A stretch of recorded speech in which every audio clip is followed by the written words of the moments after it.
یو ساده سړی یو ملګري ته ووایي چې زمونږ د کلي خلک خو ډېر کنجوسان دي. ملګري ورته ووایي چې هغه څنګه؟ ساده سړي ورته ووایي چې ټولو 14 اګست مناو کو، چا هم د قربانۍ غوښه راونه لېږله.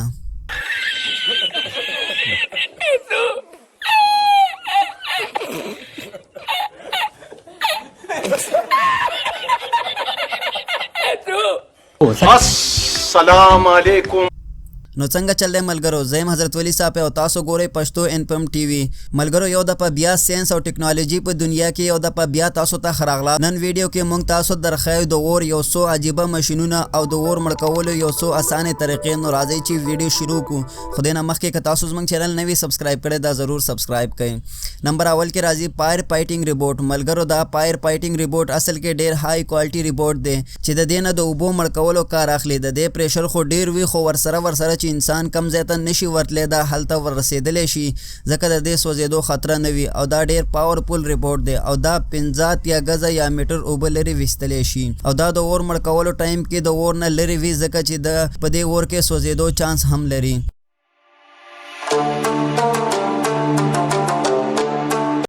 نمبر دویم کې راځي کینډر CL415. ملګرو دا یو بل د کمال فایر فایټینګ جټ چې د دې نوم دی کینډر CL415. د دې استعمال کېده په هغه ځای کې چې کم ځنګل کې اور لګېدلی وي، یعنی ځنګل کې چې اور لګېدلی وي د دې استعمالېدل هله کېږي. دې له واټر بمپر نوم هم ورته ویل کېږي ځکه چې دا د بم غوندې اوبو غورځولی شي.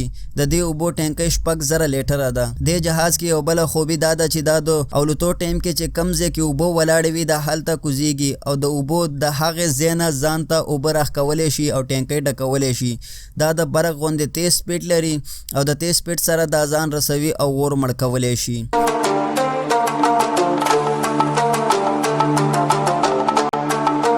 نمبر دریم کې راځي پوم فایر سپریشن. ملګرو دا پوم فایر سپریشن استعمالول کېږي د گاړو پارکینګ کې د گاړو وردېدلو ځای کې چې کم ځای کې په یو وخت کې په سلګونو ګاډي ولاړ وي. اور لګېدو ډېر نه ډېر نقصان نه بچ کېدو دپاره دا یو جالبه تکنیک استعمالول کېږي. دې تکنیک کې داسې سنسر لګېدلی وي چې اور لګېدو وروسته د اټومیټک خپله کار شروع کړي. صرف په 100 سیکنډو کې سیلینګ پایپ په ذریعه 2 نه 3 فوټه پوم لاندې راغورځېږي او دې سره هر رقم اور یخیږي اور مړ کېږي.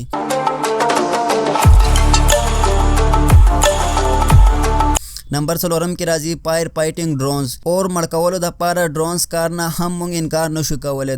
دا په ډېر اسانۍ سره د اوبو پایپ واخلي او څه رقم ځای کې فایر فایټینګ کار کول شروع کړي چې کم ځای ته انسان رسېدل مشکل وي او مزید نور هم دا اور مړ کېدو سره انسان هم وړلی شي.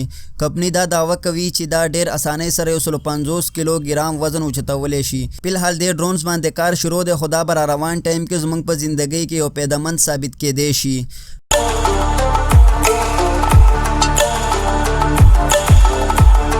نو ملګرو په دې ویډیو کې آخري نمبر او 5م نمبر کې راځي LUF-16. ملګرو LUF-16 دا هم د فایر فایټینګ یو کمال ماشین دی چې هر څنګه خراب وخت کې دا ډیر مددگار ثابتېږي. دا اوبه او پام یو ځای غورځولی شي او ډیر د بجلی غوندې تیز اور مړ کولی شي. دا د ریموټ په ذریعه کنټرول کولی شي او دا اور ته نږدې هم ورتللی شي. اصل کې ملګرو دا ماشین د اور مړ کولو لپاره اوبه استعمالوي چې کله دې ته پام ضرورت شي او اور زیات وي نو دا بیا هغه ځای کې پام استعمالوي. نو ملګرو په دې ویډیو کې دا 5 د اور مړ کولو ماشینونه تاسو ته دروښودو. تاسو به امید لرم چې خوښ شوي نو کوم یو هم خوښ شوی دی کامنټ کې راته ضرور ووایئ او داسې نور مزیدار انفورمیټنګ ویډیو لپاره دا زموږ چینل ضرور سبسکرایب کړئ ځکه چې موږ به تاسو ته داسې ویډیو درخایو. نو هغې دپاره دا چینل ضرور سبسکرایب کړئ. کامنټ سیکشن کې راته یو ښه جمله ولیکئ او ورسره دا ویډیو لایک ضرور کړئ. نو فلحال دې ویډیو کې دومره دی. بیا در سره ملاویږئ یو ښایسته ویډیو سره. هغې پورې الله حافظ.